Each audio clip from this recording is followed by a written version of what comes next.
জালিম থেকে, শোষণ থেকে, বৈষম্য থেকে আমরা মুক্তি চাই।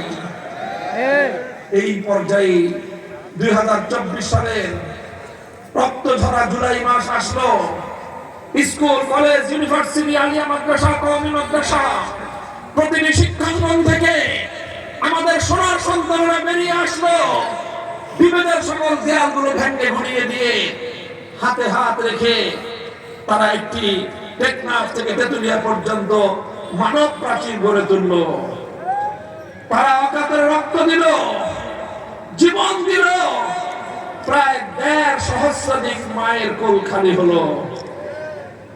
1.5 হাজারের বেশি বাংলার দামাল সন্তান শাহাদাত বরণ করলো।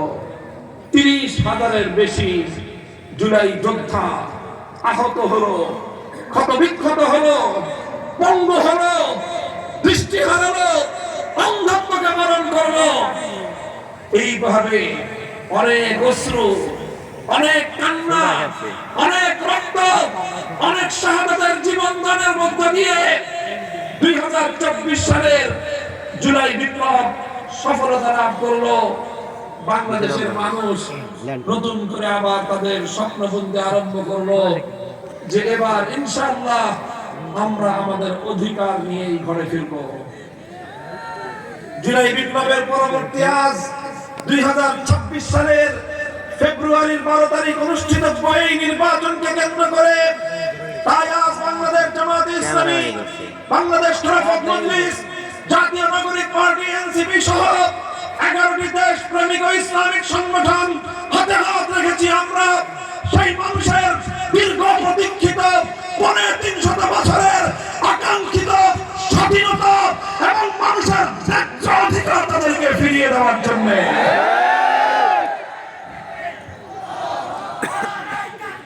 আল্লাহু আকবার। সংগ্রামী সাথী ও বন্ধুগণ, তাই আজ বাংলাদেশে টেকনাফ থেকে তেতুলিয়া মুক্তিকামী মানুষ, শান্তিকামী মানুষ, যারা অধিকার হারা সেই মানুষ, তাদের মধ্যে আজ এক অভূতপূর্ব গণজোয়ার, গণজাগরণ। মানুষ এখন পরিবর্তন চায়। মানুষ আর পুরনো দিনের সেই রাজনৈতিক বন্দোবস্তে ফিরে যেতে চায় না। পুরনো দিনের রাজনৈতিক বন্দোবস্ত মানে কি?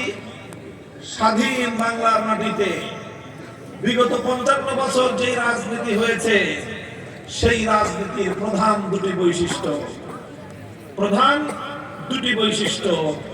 প্রথম বৈশিষ্ট্য হলো এই রাজনীতিটা হয়েছে লুটপাট আর দুর্নীতির রাজনীতি। 2 নম্বর বৈশিষ্ট্য হলো বিগত 55 বছরের রাজনীতিটা হয়েছে গুন্ডামি আর সন্ত্রাসবাদের রাজনীতি।